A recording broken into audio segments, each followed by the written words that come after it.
Good afternoon, Ken Clemmy here with the Northern Salinas Valley Mosquito Abatement District, and I'm here today to talk a little bit about drones to help you decide whether that's right for your district or not.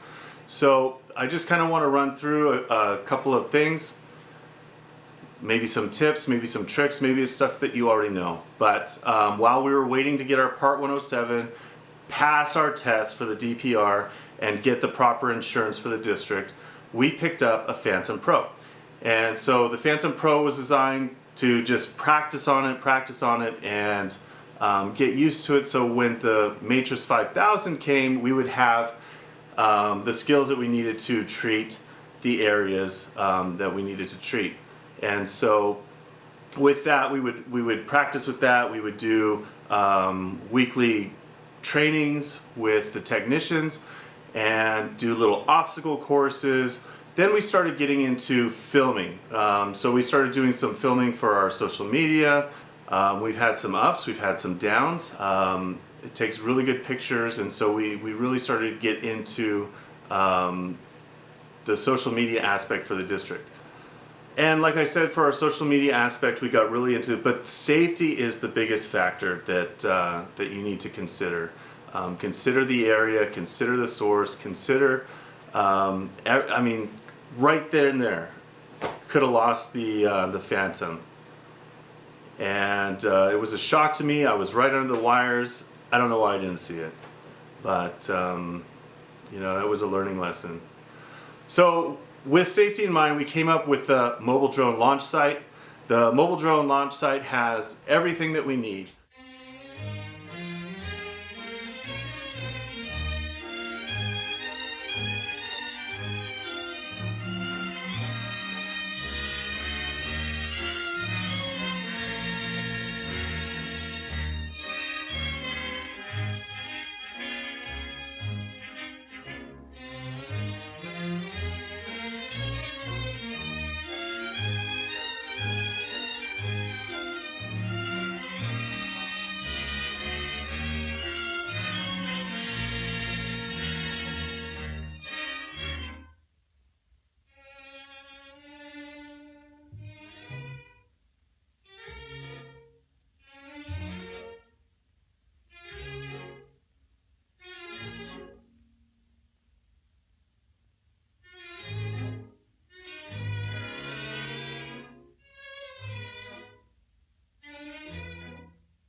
And so with that, you want to make sure that you put your pamphlets out there, that you have your working space for your iPad so you can draw your polygons, just everything that you need to do so that you're ready to fly.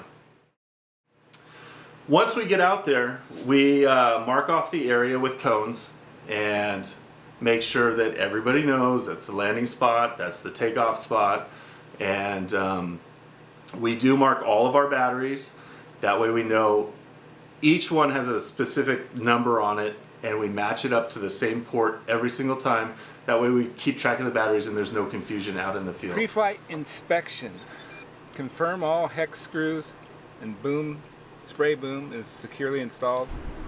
And so with this, there's a checklist that you must go through every single time. Confirm spray pump XT30 connector is plugged in. If you don't go through this list, Confirm something spray bad will tank is happen. I securely guarantee fastened. it. Check. And so that list is really extensive.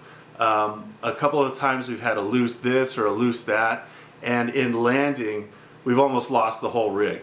So it's very important that you go through each step and set up your drone properly each time. Secure the iPad into the remote control cradle with sun visor installed. Plug USB cable into the controller and iPad. Looks good. Load the spray tank with material to be applied. Okay, so now you've did everything that you needed to do. You've gone through the checklist. You have your visual observers. You have the pesticide loaded. You have the right batteries. You have everything that you need to fly. System power up. Okay, so as you can see, the drone just took off into the air. You want to be really careful because when it takes off initially, it does some wonky things. So you're not quite sure. You want to make sure you have all eyes on the drone to be able to hit the C2 button to abort mission if something should go awry. So right here, the drone is doing a perimeter treatment, which is a new feature through Precision Vision that will allow you just to treat the perimeter.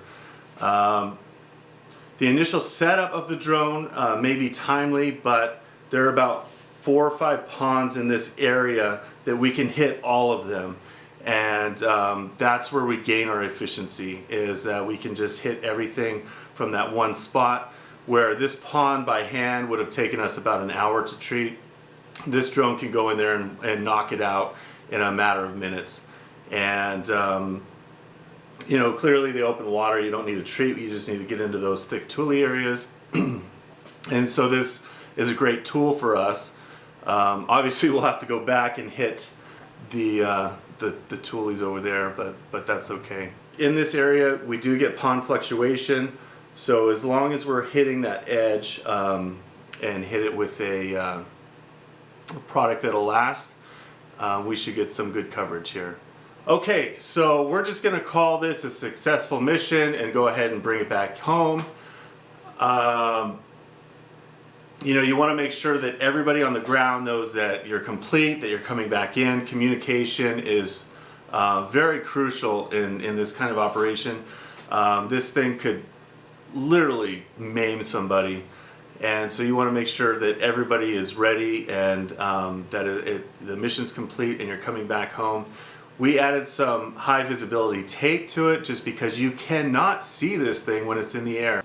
And so, like I said, I couldn't stress safety enough.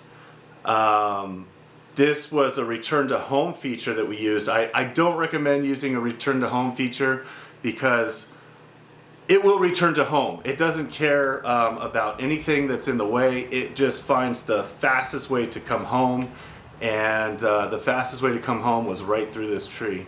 So you just have to be really careful and go through all the steps. You can make really expensive mistakes, but hopefully that helps and helps you make a decision on if it's right for your district or not. So if you have any questions, feel free to contact me. My information's right here and right here at the bottom. Like, share, subscribe, or don't. Thanks.